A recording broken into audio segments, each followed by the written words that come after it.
Hello, everybody. So we're still talking about the pipe network problem. And In the last video, we saw how we can define the pipeline. And We're done with this part of the flow sheet.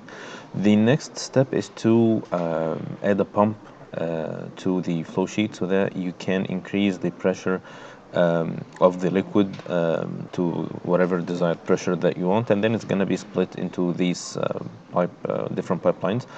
These are going to be almost the same thing like this one, with different dimensions, of course, but the difference is going to be in the way of defining these pipelines, and this is going to be the topic of the next video, inshallah. But in this video, we're going to be more concerned with the pump. And let's go to Aspen Plus and see how we can deal with it. The pumps are available in the pressure changers. You would find this here. This is pump or hydraulic turbine. There are many shapes of it.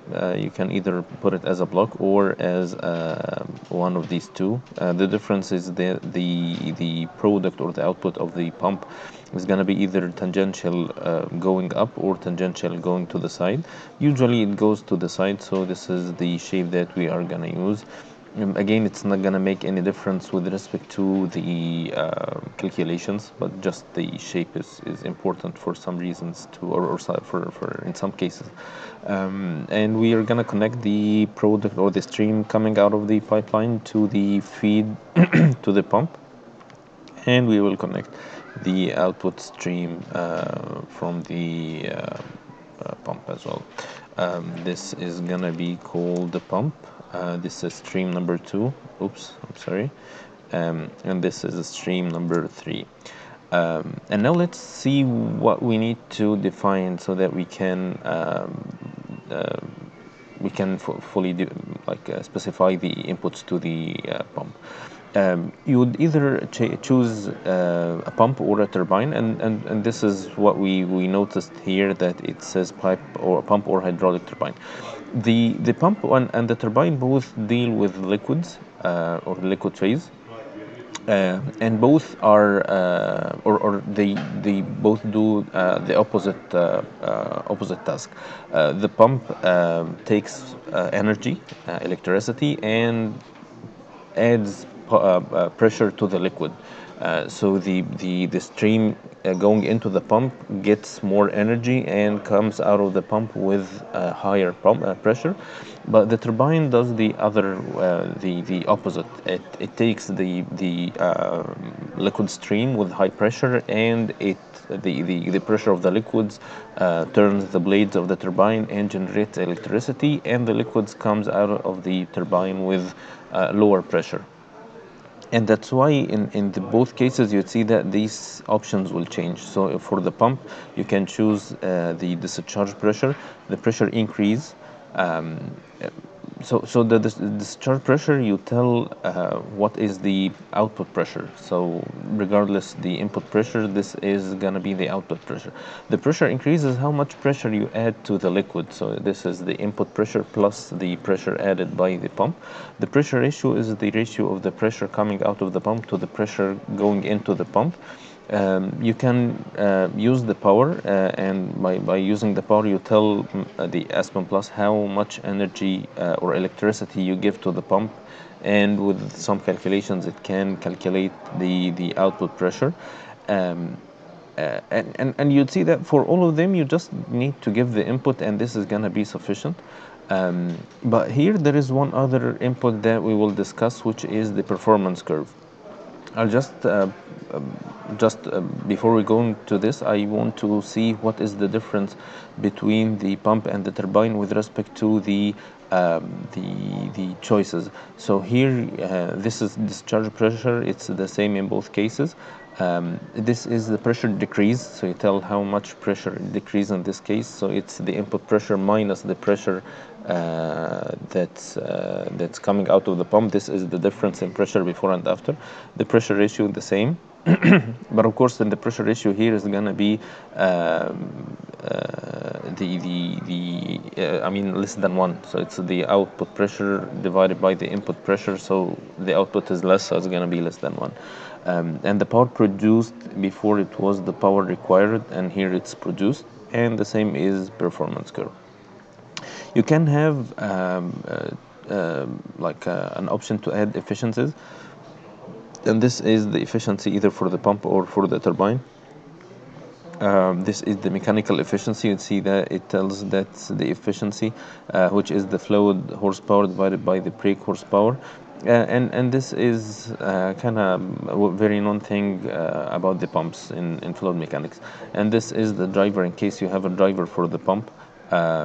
This is gonna add to the efficiency, or you can add the efficiency of this driver. These are efficiencies that you can add, and now we need to talk a little bit about the performance curve. So what is the performance curve? I just want you to keep an eye on this side of the software, and it doesn't matter which one of them is chosen. Nothing changes here. But once you use the performance curve, you have to add something here. This is not enough. And to understand what is the performance curve in some or in all of the pumps, if you especially for the centrifugal pumps, if you want to purchase a centrifugal pump, you need to take a look at its performance curve. The performance curve is simply a relation between the head, or the pressure coming out of the pump, and the flow rate of which is flowing into this pump. And this is very typical shape of the pump curve for the centrifugal pump. And you see that it can handle a wide range of flow rates. It starts from almost zero down to or up to 0.02 meter cube per second. And this is one of the points of strength of the centrifugal pumps, and that's why it's very widely used, because it's flexible. With any change of the flow rate, you don't worry about the pump being working or not working.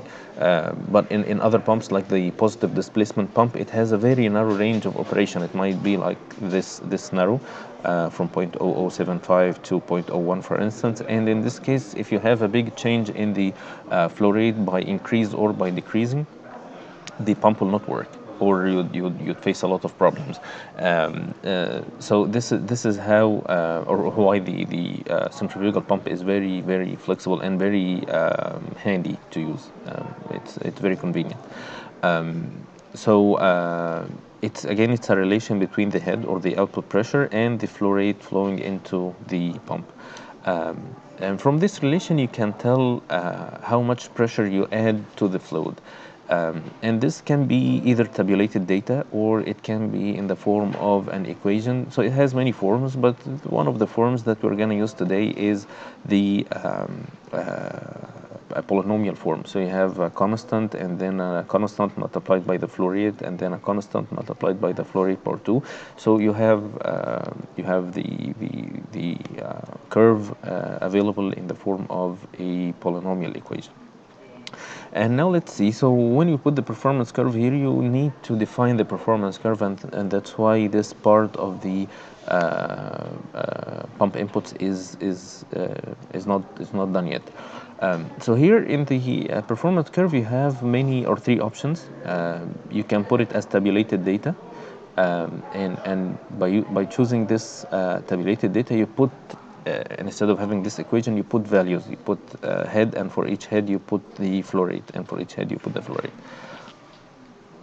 Or you put it as a polynomial equation or a user subroutine. For the user subroutine, you can add like a relation or an equation between the parameters that you are or you have in the performance curve. We're not gonna go through the subroutine in this video. We'll use the polynomial, but again, just for the sake of like covering this part more thoroughly. To see this tabulated data, you have first to define what is the performance and flow variables. So in our case here, this is the head and the flow rate, and this is the head here. There is head coefficient and the power. This it's charge pressure, pressure ratio, pressure change. They are all or represent the output pressure. And the flow variable is either the flow rate as a volumetric or the mass flow rate. So we're going to use the volumetric flow rate. You can have a single curve, you can have multiple curve, and this just to understand what does this mean. We have here an option of single curve at the operating speed. So I'm operating the pump at the speed at which the pump curve is done. So this is this curve is done based according to the performance of the pump at a specific operating speed, which is the RPM of the pump. And this is what we mean here, that I'm working at the exact operating speed, so I'm working with the same curve. Or you can work at the reference speed. So I have the curve at speed of 1000 RPM and I'm working at 1500s. So here you have to do some operating specs to be able to get the ratio between the volumetric flow rate and the pressure at the reference speed, and the volumetric flow rate and pressure at the actual speed. Or you can have multiple curves at different speeds, and then you can interpolate or extrapolate, whatever the case that you're working. So this is a single curve at the operating speed. This is what we are working for, and here this is where we can add the data. If you have a tabulated data, you can have this curve number one, and this is the head. Units of the head are in meters and the flow rate in cubic meter per second, and then you can put the values of the flow rate and the head in this table. In case of polynomial, it's going to be much easier. The curve data would be just the coefficients. So this is a plus bx plus cx squared plus dx power 3. The a is 63.22, 1134. C is negative 2.142 multiplied by 10 to the 5. And the d is 0. So now I'm done. I just make sure that the units are in meters and cubic meter per second. This is in meter and this is cubic meter per second. So we are now good to go. The pump is fully specified, and now we can run the file. But before we run, I just want to take a look at this stream that's coming out of the pipe before going into the pump, just to see if I can predict the output pressure and make sure that I can predict it right. So the volumetric flow rate is 0.0072. It's going to be something around this value. And the pressure is in millimeters, or I'm not sure if there is meter water or not, but I'm not sure that there is meter water. There's inch water, there is inch and millimeter. So let's go for millimeter water. So this is 340 millimeter water, which is, or 342, which is 0.34 meters of water. According to this performance curve, we will have almost 60 meters of water had added to the pressure of the liquid, which means that this would be 60,340 something, if it's exactly 60. So I'm expecting the output pressure of the pump to be around 60,000. And now we can run the file and see what we can get out of it, and we can check if our prediction is right or wrong. Now it's generating results, everything is fine. Now we can take a look at the pump and see the stream results. And here is what we predicted. This is 340 units. This is 60,427 millimeters of water. So this is totally as predicted. We need to try one more thing. I would check if I work at higher flow rate. Let's go say 0.015 meter cube per second, and let's see what pressure we will get.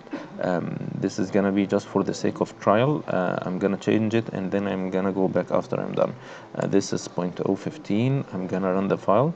Hopefully this is not gonna make errors with the pipe. Now let's see. So if I work at this flow rate, then I should expect a pressure of 30,000 instead of 60,000. This is what we should predict. Okay, so we will talk about the net positive suction head later, but for now, let's see the output results of the pump, which is the stream results.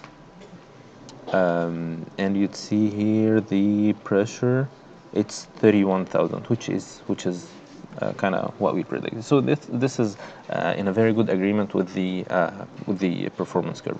The last thing I want to just talk about, and it's good that we face this problem now, is that this net positive suction head.